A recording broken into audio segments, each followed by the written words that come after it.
Alhamdulillahi Rabbil Alamin. Alhamdulillahilladzi anzala sakinah fi qulubil mu'minin liyajdadu imanan ma'a imanihim. Allahumma salli ala sayyidina Muhammadin wa ala alihi wa ashabihi ajma'in. Ya Allah, ya Sami, ya Bashir, Allahumma aftah lana hikmataka ya Rabb, wansur alaina rahmataka ya dzal jalali wal ikram. Allahumma a'inna ala dzikrika wa syukrika wa husni ibadatik. Allahumma inna nas'aluka imanan kamilan wa yaqinan sadiqan wa qalban khashian. Duhai yang maha menatap, berkahi majelis ini. Jadikan pertemuan ini menjadikan hati kami hakul yakin padamu ya Rabb. Menjadikan amal-amal kami amal-amal yang Engkau terima. Menjadikan sisa umur kami istiqomah. Taqabbal minna ya arhamar rahimin. Innaka antas samiul alim. Amin ya rabbal alamin. Alhamdulillah hadirin, kita kaji nomor 130. 130 aja.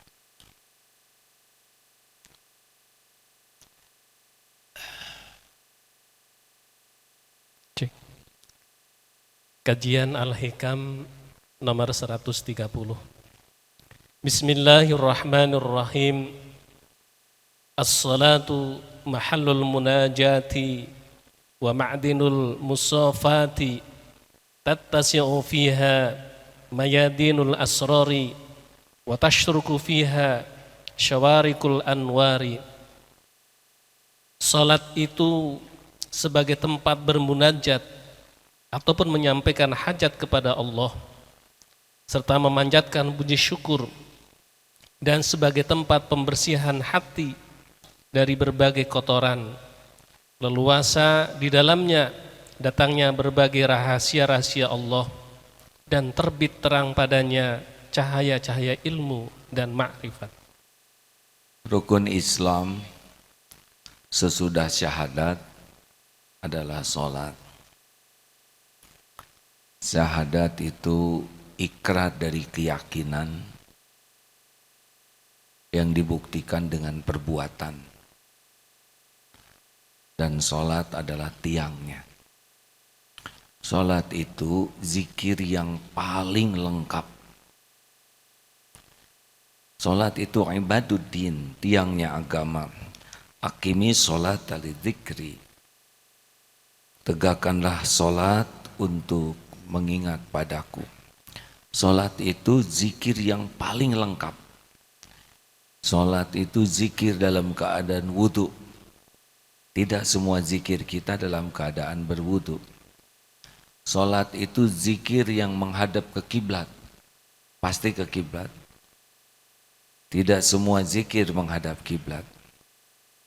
Sholat itu ada takbir, tahmid, tasbih, tahlil, ada syahadat, ada sholawat, ada salam, lengkap. Ada ayat-ayat Al-Quran, mulai dari Ummul Quran, Al-Fatihah yang tidak pernah lepas dari tiap rakaat. Ada tasbih dalam keadaan ruku, ada tasbih dalam keadaan sujud, dan ada doa yang lengkap yang diapit oleh 2 sujud. Masya Allah. Seharusnya sholat ini menjadi andalan utama kita. Karena pertanyaan pertama di kubur adalah sholat. Dan pertolongan Allah gerbangnya wasta'inu bis-sabri was-sholat. Jadi seharusnya kalau kita ingin melakukan sesuatu yang sangat berkualitas, harusnya sholat menjadi prioritas. Seperti memanah, pertama ada target, yang kedua ada fokus, yang ketiga ada disiplin. Target saudara apa? Target saya memiliki sholat yang khusyuk. Tiap sholat fokus ingin sholat yang khusyuk. dan disiplin.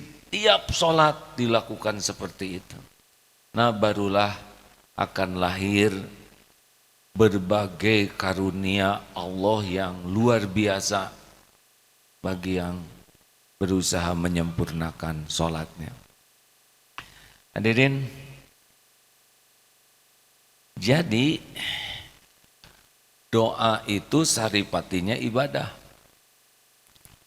mukhul ibadah. Dan sholat itu adalah kesempatan terdahsyat untuk bisa meminta. Karena hebat sekali itu. Wudu, takbir, baca Fatihah, ada ruku, tasbih, ada i'tidal, ada sujud. Untuk mengeluarkan doa dalam sholat itu begitu banyak. Iyyaka na'budu sebelum iyyaka nasta'in. Benar? Ini hebat sekali. Biasanya kita memintakan sedikit saja. Ada yang Fatihah dulu, ada yang Alhamdulillah. Ini sebelum mengeluarkan permintaan, begitu panjang prosedur pengabdian kita kepada Allah. Di dalam Fatihah saja untuk ihdinas siratal mustaqim itu ada ta'awudz dulu, ada basmalah, ada hamdalah, ada ar-rahmanir rahim, ada maliki yaumiddin, iyyaka na'budu wa iyyaka nasta'in, baru ihdinas siratal mustaqim permintaan. Nah, dalam sholat juga begitu. Begitu banyak pujian-pujian amal-amal kepada Allah barulah minta. Sayangnya ya, kita melakukan sholat itu tidak yakin ini sholat sebagai jalan pertolongan Allah. Sehingga sholat kita cenderungnya rutinitas, hanya basa-basi saja, hanya gerakan lahiriah, tanpa ada gerakan batiniah, dan tanpa penyesalan ketika sholat tidak bagus. Ya kan? Seperti sholat asar barusan, kalau kita tidak khusyuk, tidak ada penyesalan, tidak ada kepedihan, istighfarnya saja tidak merasa sedang tobat tuh. Astagfirullahaladzim, astagfirullahaladzim, astagfirullahaladzim. Bayangkan, minta ampunnya saja tidak seperti yang merasa bersalah. Maafin, maafin, maafin. Kita urut dulu mundur sedikit. Kenapa sholat kita kurang serius? Jangan nyebut dulu kurang khusyuk lah ya, karena itu sudah rada pasti. Kurang serius. Penyebab intinya adalah kita belum menganggap sholat itu sesuatu yang sangat penting. Karena kalau penting pasti serius. Beberapa waktu yang lalu, anak yang kendaraannya tertabrak, baru keluar dari rumah sakit, belum bisa jalan dengan tegak, harus membawa besi penyangga. Ada panggilan dari tempat yang memang sangat diharapkan bisa bekerja di sana. Itu datang ke sana, ke tempat panggilan, pakai jas, pakai dasi. Kenapa sakit-sakit datang? Kenapa pakai penampilan terbaik? Karena itu wawancara yang tahapan penting. Karena dianggap penting, diutamakan. Kita kalau sudah merasakan sesuatu penting, pasti serius. Benar? Tanya BMT, tanya BPR Syariah. Lihat yang pinjam uang di sana, pasti khusyuk-khusyuk, betul? Siapa kemarin? Asep yang melamar. Mana Asep? Ada sahabat kita yang tunanetra mau melamar seseorang, yakin khusyuk itu. Jauh datang ke sana, tidak mungkin tidak khusyuk. Ini Agus, waktu melamar khusyuk tidak Agus? Hah? Yang betul, coba saya pengen tanya Agus. Agus ini memiliki keterbatasan dalam bergerak, dalam berbicara. Kalau waktu itu aku mah cuma mau megang HP. Main HP? memegang memegang satu keyakinan Memiliki satu keyakinan bahwa Allah nggak nggak Allah itu maha baik Allah maha baik ya, dan dan dan pasti harus diterima. Kameramen, ada yang bisa ikhtiar? Oh, ini ada beberapa kepala yang harus ini dulu tekan ya. Harus miring, set gitu. Iya, Kang. Ulangi, Gus. Khusyuk tidak waktu ketemu calon mertua? Dan punya satu keyakinan. Punya keyakinan. Itu kameranya di sana, bukan lihat ke saya deh. Punya keyakinan bahwa takdir Allah baik dan aku insya Allah diterima. Masya Allah, yakin aja ke Allah ya. Tapi bicara kan sama calon mertua, bicara nggak? Bisa. Iya, khusyuk tidak? Bisa. Khusyuk, coba Agus main-main bicaranya, diusir ya. Alhamdulillah. Semua yang penting itu, makasih Agus, pasti khusyuk. Memanah itu semuanya khusyuk. Tidak ada pemanah yang tidak khusyuk, benar? Karena pemanah itu pikirannya pasti prestasi, ingin kena. Coba pemanah tidak khusyuk, siapa yang menjerit? Tetangga ya. Nah, sekarang kalau kita ingin sholat kita punya kekuatan mustajab doa, sholat kita punya kekuatan untuk syukur, karena sholat itu bisa jadi tempat syukur. Rasulullah Shallallahu Alaihi Wasallam sholat tahajudnya itu sampai bengkak kakinya karena syukur. Jadi salah satu ciri ahli syukur itu adalah bisa dilihat dari sholatnya. Dan sholat itu bisa jadi penggugur dosa. Hadis Sahih Bukhari Muslim, andai kata di depan rumah kita ada sungai, kemudian kita mandi 5 kali sehari, tidak akan tersisa kotoran di tubuh kita, benar? Kalau benar mandinya. Nah, bagaimana sekarang kita meningkatkan kehusuan sholat? Itu dia yang kita bahas. Kunci sholat khusyuk itu adalah dari tawakal. Tawakal itu adalah berputus harapan dari selain Allah. Makin yakin Allah Subhanahu wa ta'ala satu-satunya yang bisa menolong. Hasbunallah wa ni'mal wakil, ni'mal maula wa ni'man nasir. Hasbiyallahu la ilaha illa huwa alaihi tawakkaltu wa huwa rabbul arsyil azim. Makin bulat, hakul yakin hanya Allah satu-satunya yang menguasai, menentukan segala-galanya, dan sholat adalah gerbangnya. Pasti sholat itu menjadi sesuatu andalan. Ingin apapun, pasti yang kita inginkan ada dalam genggaman Allah. Dan tidak akan jumpa dengan kita yang kita inginkan, kecuali dengan izin Allah. Takut apapun, pasti yang kita takuti itu ada dalam kekuasaan Allah. Dan tidak bisa menimpa kepada kita yang kita cemaskan, kecuali dengan izin Allah.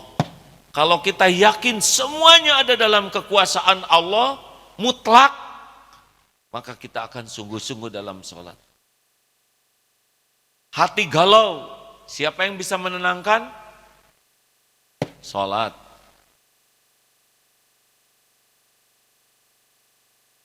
Apalagi? Hati, tadi apa? Galau, sudah ya? Hati jatuh cinta, tapi yang dicintainya nikah sama teman saudara. Ini paling senang saya ngomong ini. Yang dicintainya tidak suka sama saudara. Saudara mau sama dia, sedang dia mau muntah, lihat saudara. Kemana larinya itu? Sholat, ya Rob. Tidak usah gini-gini amat doanya ya. Ini kenapa saya mencintai orang yang enak ke saya? Kalau bukan jodoh saya, atuh cabut cinta ini. Mau ngapain ya? Dan hanya Allah yang bisa mencabut cinta ini. Karena kita tidak tahu ini. Ada cinta tuh apa yang kerasakan keleyang-keleyangnya aja. Peningnya. Cabut ya Rob.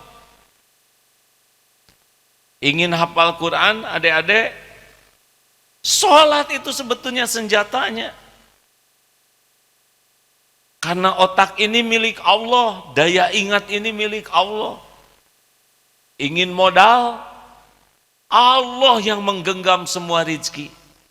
Ingin jodoh, Allah yang menggenggam setiap akhwat, setiap ikhwan, setiap hatinya. Apapun yang kita inginkan mutlak dalam kekuasaan Allah, milik Allah, dan hanya baru bisa datang kepada kita dengan izin Allah.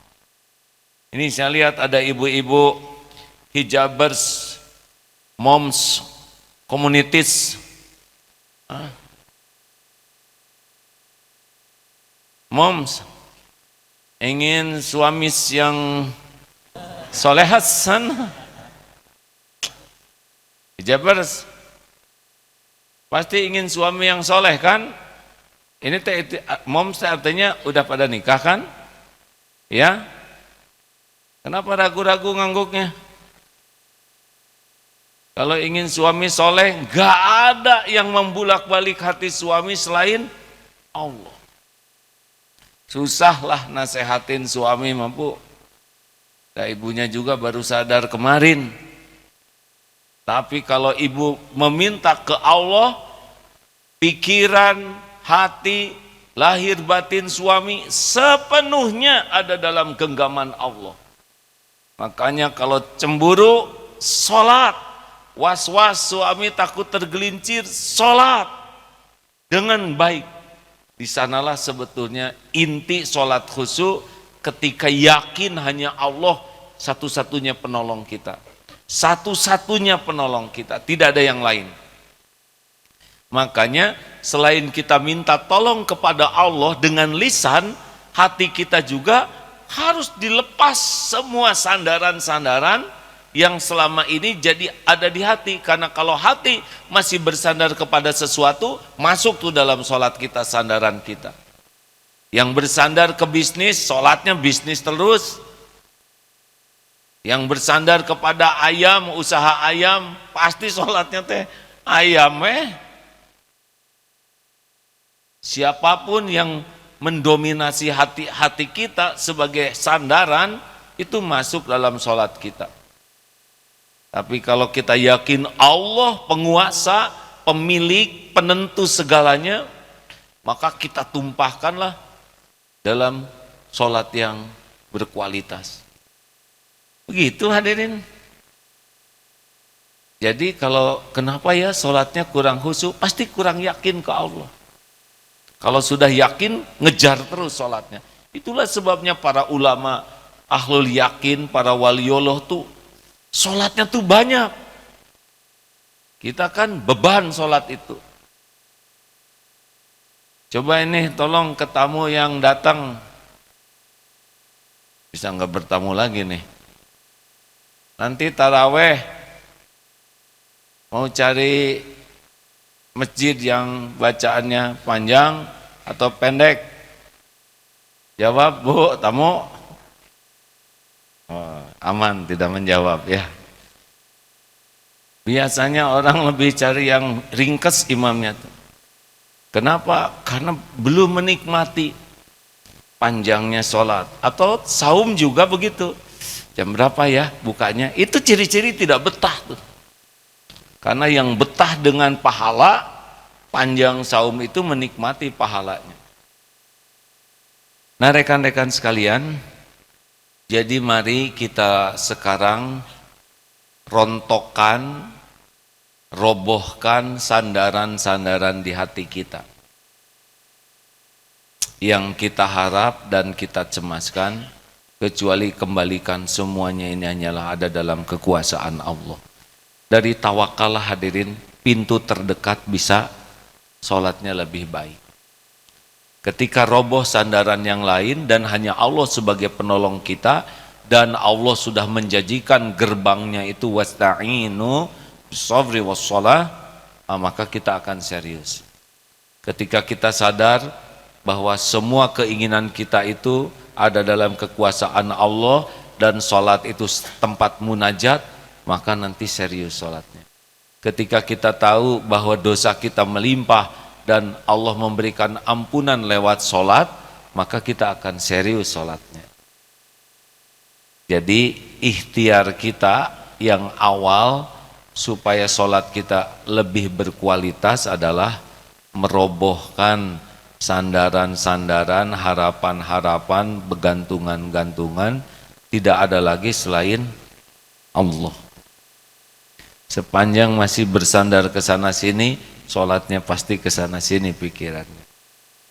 Karena itu jadikan harapan dan sandaran. Begitulah. Sudahlah, jangan banyak berharap dari makhluk untuk kepentingan pribadi kita.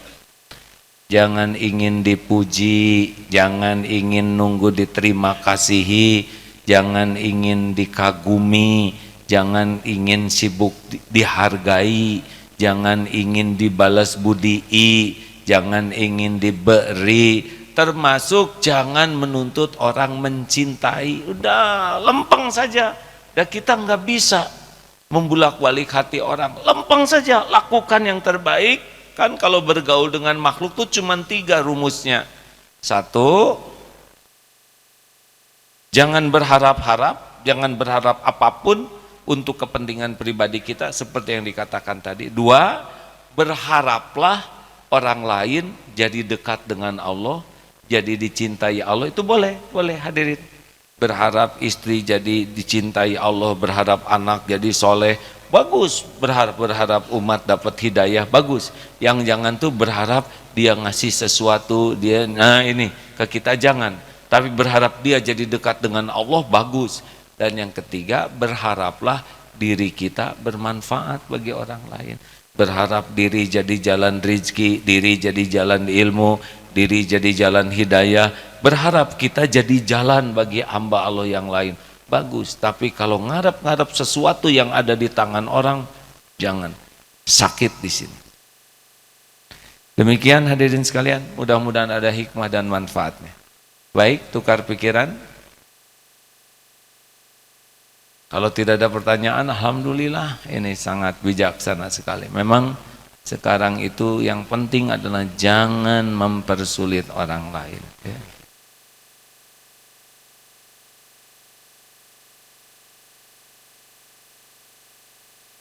Ada yang didiskusikan kawan-kawan? Tidak ada? Kalau tidak ada, selesai pertemuan kita ini. Mau ditambahkan sedikit?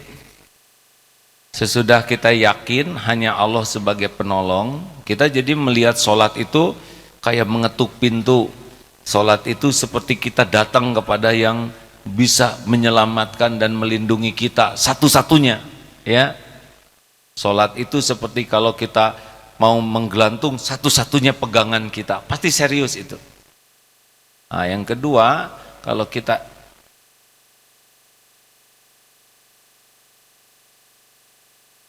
kita ingin sholatnya lebih baik, ya kita harus paham aturan sholat termasuk bacaannya. Karena sulit bagi kita untuk menikmati sesuatu yang kita tidak pahami, benar? Semakin paham bacaan sholat, artinya itu beda. Nah yang ketiga, tumaninah ini. Tumaninah ini seperti membuka brankas. Tahu brankas kawan-kawan? Lihat di film-film itu ya, pembongkaran brankas itu. Saya lihat yang membuka brankas itu khusyuk, terutama maling itu ya. Tertek, ceklek. Dan sama di sini juga kalau membuka brankas itu hati-hati sampai dapat klek, muter lagi nih, klek, muter ke nih, klok. Tidak ada wek, tidak ada begitu. semuanya khusyuk.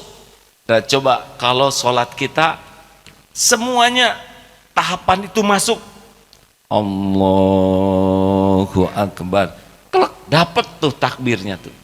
Takbir tuh harus bunyi dan terdengar oleh kita minimal itu ya. Jangan sampai tidak boleh itu. Harus ada terdengar oleh sendiri. Allahu Akbar. Masuk kelak. Bismillahirrahmanirrahim. Dapat. Alhamdulillahi Rabbil Alamin. Kelak dapat. Nggak usah dapat gitu di dalam sholat yang aslinya ya enggak. Alhamdulillah dapat. Ar-Rahmanir-Rahim. Kelak. Apalagi kalau sudah disertai dengan makna, sudah bacaannya benar, kita ikut dan paham, itu dalam tuh hadirin. Allahu Akbar. Ruku. Subhana rabbiyal azim. Subhana rabbiyal azim. Sing dapat sami Allahu liman hamidah. Rabbana walakal hamd. Allahu Akbar. Tiap takbir tuh hadir, dapat sadar, mulut hati tuh ikut. Nikmati, tidak usah tergesa-gesa. Sujud, sentuh dulu subhana rabbiyal a'la. Ada beberapa jenis bacaan waktu sujud ya. Ikuti, tidak usah tergesa-gesa, tenang hadirin. Allahu Akbar. Duduk. Rabbighfirli, ampuni saya ya Allah. Warhamni, sayangi saya. Wajburni, cukupi saya ya Rabb. Warfa'ni, angkat derajat saya ya Allah. Warzukni, limpahi dengan rezeki yang berkah. Wahdini, tuntun saya, berikan petunjukmu ya Allah. Wa'afini, wa'fu anni, sehatkan lahir batin saya ya Rabb. Hapuskan semua jejak dosa dan aib saya. Allahu Akbar. Duh, itu nikmat hadirin. Yang terjadi bagaimana? Hah? Ya, kita mau Fatihah juga tidak sadar. Allah. Udah belum nih Fatihah? Perasaan udah. Kayak gimana nih? Gitu. Tapi yang sebelah ini udah ruku. Awalnya sama, berarti udah kan? Allah kan. Pernah tidak baca at-tahiyat lagi ruku? Yang kaget, ting, di sini. Kenapa telunjuk lagi ruku? Lihat kiri kanan, untung gak ada yang lihat. Sami Allah. Ayo. Sujud juga nggak ingat, ada sujud lama, kenapa? Karena bingung ini sujud ke satu atau kedua ini. Aduh, malu lagi yang di belakang lihat, masa saya sujud 3 kali. Pernah begitu? Rabbighfirli juga lewat, kita berapa banyak kita baca Fatihah lagi duduk yang A'udzubillahi minasyaitonir, salah. Ada Rabbighfirli enggak pakai hati sama sekali. Allah semuanya Allah seperti balap tuh hadir.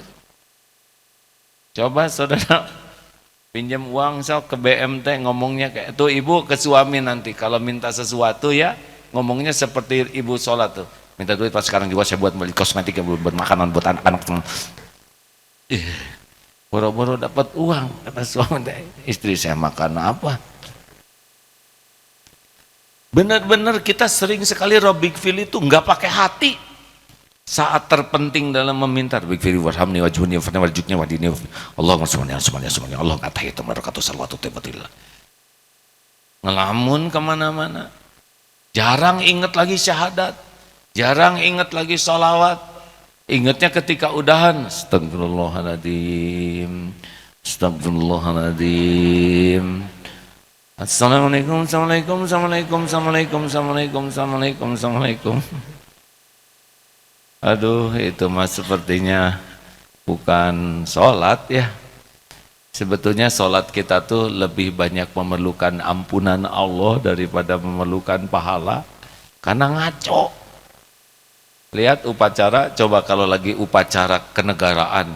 Terus si inspektur upacaranya ngaco. Itu lebih mementingkan naik pangkat atau lebih mementingkan tidak dipecat kan? Jawab. Kan lagi inspektur upacara laporan itu kan khusyuk betul. Begitulah. Tapi kalau ngaco ya enggak? Saya tidak kuasa membayangkannya. Inspektur upacara ngelantur. Itu kan persis kita sholat hadirin. Pikiran ngelantur. Cuman untungnya gerakan kita nggak ngelantur. Allah tahu pikiran kita, Allah tahu hati kita.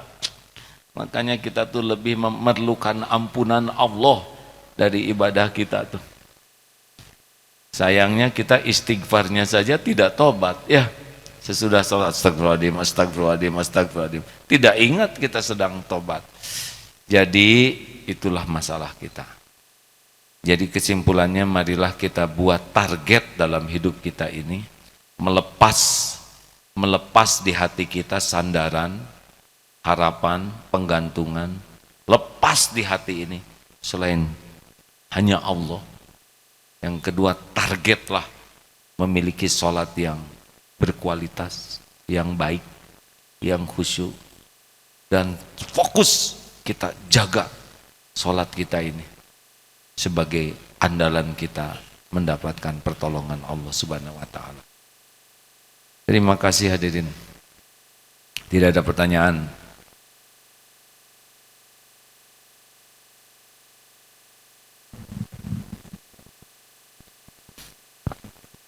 Ya. Assalamualaikum warahmatullahi wabarakatuh.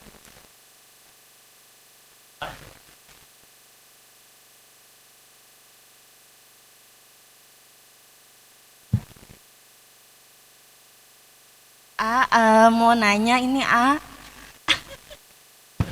Emang suara wanita ini ya, itu lebih tegas Bu ya. Saya mau nanya gitu ya. Silakan Bu. Nama saya Nina dari Hijabers Mom Community Bekasi. Saya mau nanya ya Iya. dari tadi mau nanya. Udah, silakan Bu. Ya, saya mau nanya tentang sholat. Itu ini yang terjadi dalam diri saya sendiri ya. Saya mau nanya, saya selama ini selama ini saya kan udah berusaha ya untuk istiqomah dalam melaksanakan sholat-sholat sunnah, termasuk sholat tahajud dan juga sholat duha. Jadi ada suatu saat saya kan tidur agak telat, tapi saya udah niatkan saya mau sholat tahajud. Tapi begitu saya mau sholat tahajud, saya kan selalu kayak mau ketiduran gitu, jadi ngantuk berat, tapi saya paksakan gitu. Jadi apakah sholat saya itu diterima apa tidak gitu? Wudu enggak? Wudu, iya wudu. Wudu, iya wudu. Cuma pas sholatnya itu saya masih agak ngantuk berat karena waktu itu kan tidur telat. Baik, sebetulnya makruh ya Bu ya, kalau sholat dalam keadaan ngantuk karena bacaannya juga bisa salah. Sebaiknya tidur aja dulu. Kalau sudah waktunya terbatas tidurnya, gak apa-apa, sudah niat ya.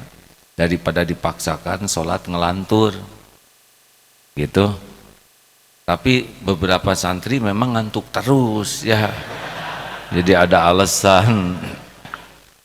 Gini, kalau ingin tahajud bagus, tidur itu jangan larut malam. Sebaiknya sesudah Isya jam 9 lah maksimal tidur. Nanti bangun sekitar jam 2, setengah 3, 10, 11, 12, 1, 2, 5 jam sudah cukup ya. Kalau tidur jam 9 kan 10, 11, 1, gimana sih? 10, 10, 11, 12, 1, benar 5 jam. Ya. Nah, kalau bangun jam 2, setengah 3 misalkan ya, bagus tuh kalau mandi dulu air dingin. Jangan air hangat, pules nanti ya. Mandi air dingin, fresh, segar. Sing rapi, stretching dulu ya supaya hilang pegal-pegalnya. Pakai minyak wangi yang bagus, jadi spesial. Lampu tidak usah terlalu terang, redup. Sajadahnya juga dikasih pengharum. Jadi sesuatu yang spesial. Ya sesekali bisa bersama-sama, tapi bagus kalau punya privasi sendirian kalau tahajud itu dengan Allah tuh. Dan jangan sibuk buka HP, karena ada yang pas jam 3 bangun tuh langsung broadcast, bangun sahabat-sahabatku, bangun hijabers, sudah waktunya tahajud. Nah itu posting ke teman-teman dan terus gini hadirin, buka terus sampai selesai keadaan, selesai tahajudnya membangunkan teman ya.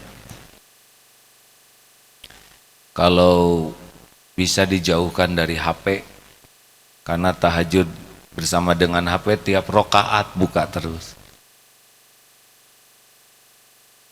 Begitu. Dan kalau bisa rahasia bagus.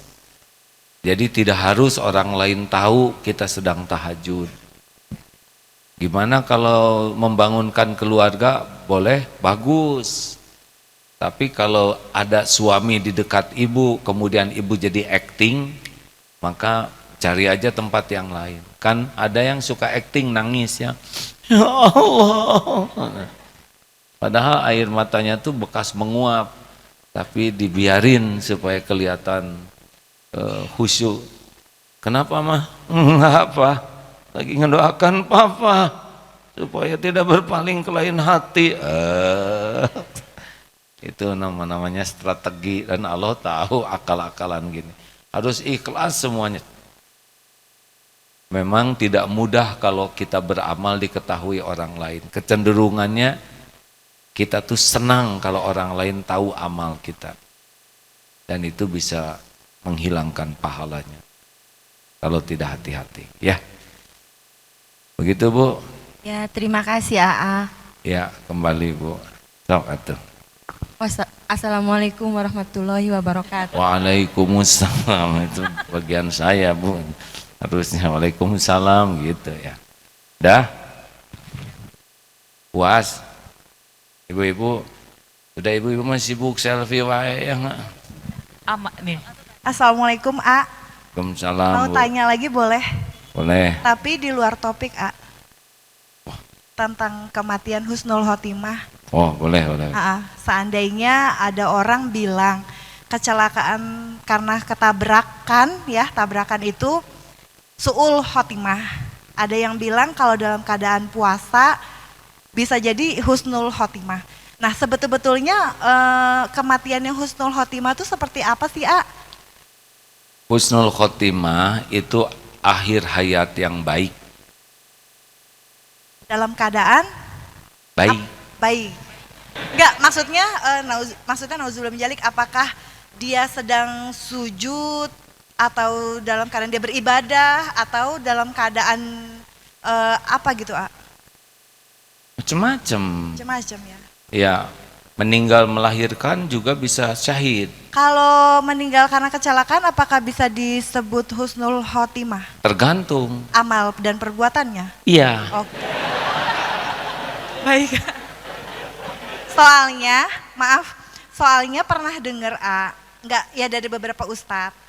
Kalau seandainya dia kecelakaan tapi dalam keadaan ibadah dia saum, bisa juga husnul khotimah. Tapi ada juga yang mabuk, dia husnul khotimah karena katanya sehari-harinya dia sholat, cuman dalam keadaan mabuk itu meninggalnya ya itu bisa juga jadi husnul khotimah begitu. Oh. Katanya, aku pernah nonton video di timeline Instagram sih. Oh, ya.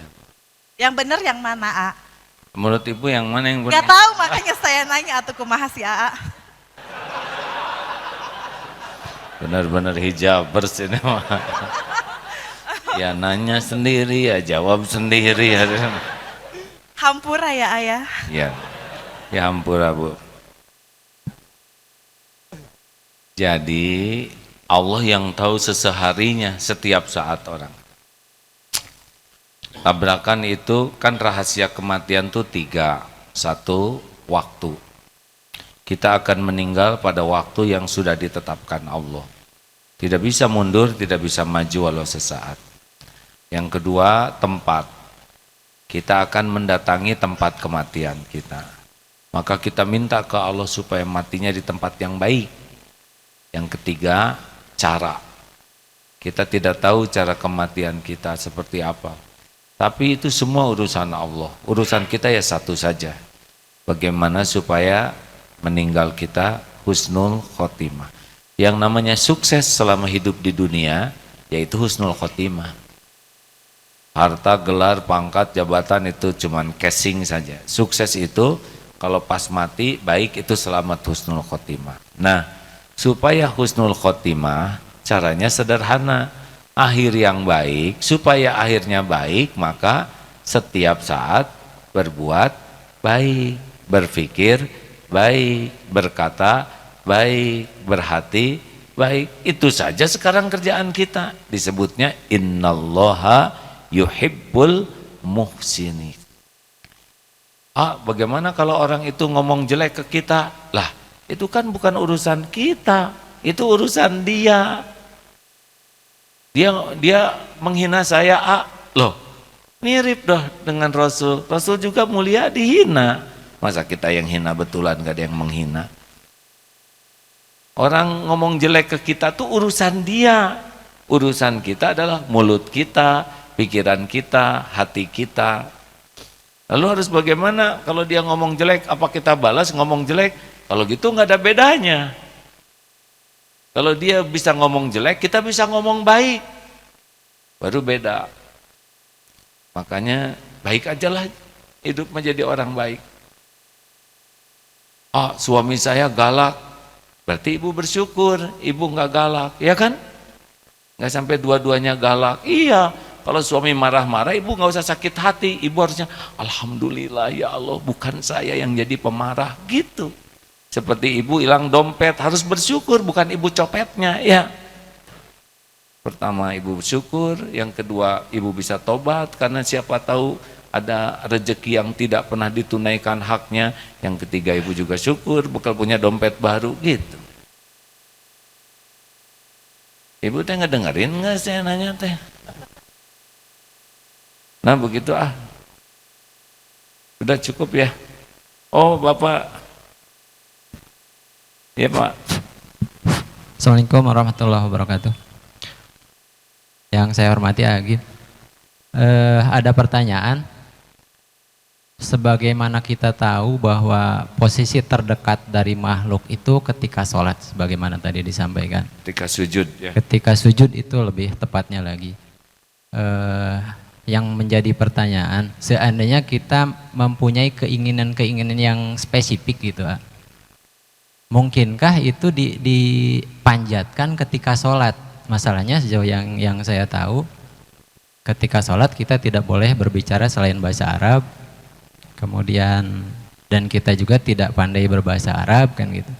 Kemudian di satu sisi bahwa waktu ijabah itu malah antara adzan dan iqomah kan gitu.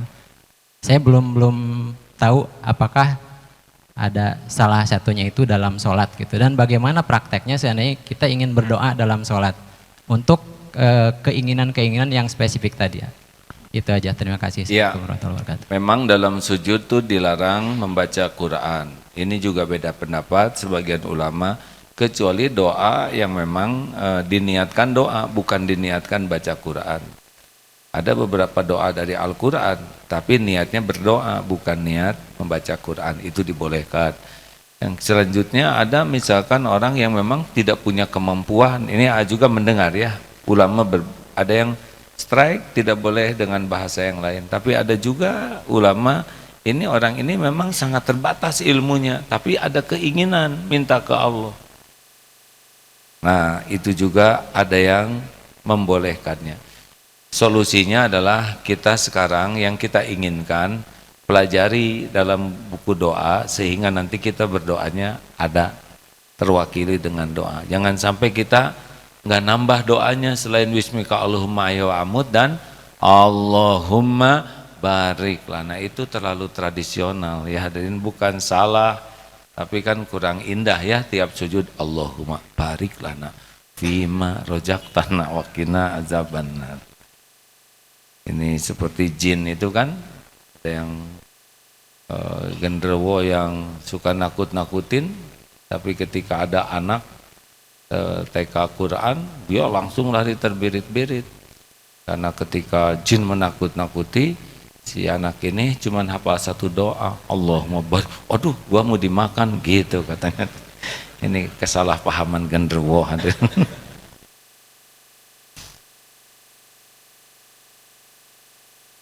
Kenapa telat ketawanya Ustaz?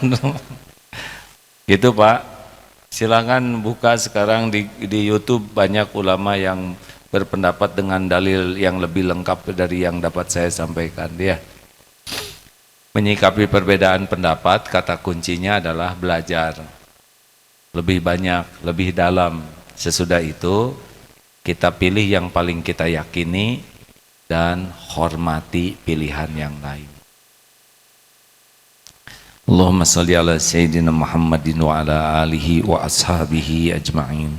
Alhamdulillahi rabbil alamin. Wa la hawla wa la quwwata illa billahil aliyyil azim. Ya Allah, Allahumma inna nas'aluka ridhaka wal jannah. Allahumma inna nas'aluka ridhaka wal jannah. Wa na'udzu bika min sakhatika wan nar. Allahumma a'inna ala dzikrika wa syukrika wa husni ibadatik. Rabbana zalamna anfusana wa illam taghfir lana wa tarhamna lanakunanna minal khasirin. Duhai Allah yang maha baik, berkahi majlis ini, ampuni seluruh dosa kami ya Allah, hapuskan semua aib kami ya Allah, cegahlah kami dari perbuatan maksiat, jauhkan kami dari perbuatan hina. Ya Rabb, istiqomahkan kami dalam nikmat iman, istiqomahkan kami dalam nikmatnya ibadah, istiqomahkan kami dalam nikmatnya berdakwah. Ya Allah, karuniakan kepada kami hati yang selalu ingat padamu, lisan yang selalu basah menyebut namamu, kening yang selalu merasakan nikmatnya bersimpuh sujud padamu. Karuniakan kepada kami lahir batin yang terpelihara dari apapun yang Engkau haramkan. Ya Allah, mudahkan segala urusan yang membuat kami semakin dekat denganmu. Jauhkan dari segala urusan yang menjadi hijab penghalang kami darimu. Duhai Allah, jadikan umur yang tersisa ini seluruhnya hanya untukmu, hanya di jalanmu, hanya bersamamu, hanya karenamu. Rabbana atina fid dunya hasanah wa fil akhirati hasanah wa qina adzabannar. Subhana rabbika rabbil izzati amma yasifun. Wassalamun alal mursalin walhamdulillahi rabbil alamin. Alhamdulillah. Subhanakallahumma bihamdik asyhadu alla ilaha illa anta astaghfiruka wa atubu ilaik. Assalamualaikum warahmatullahi wabarakatuh.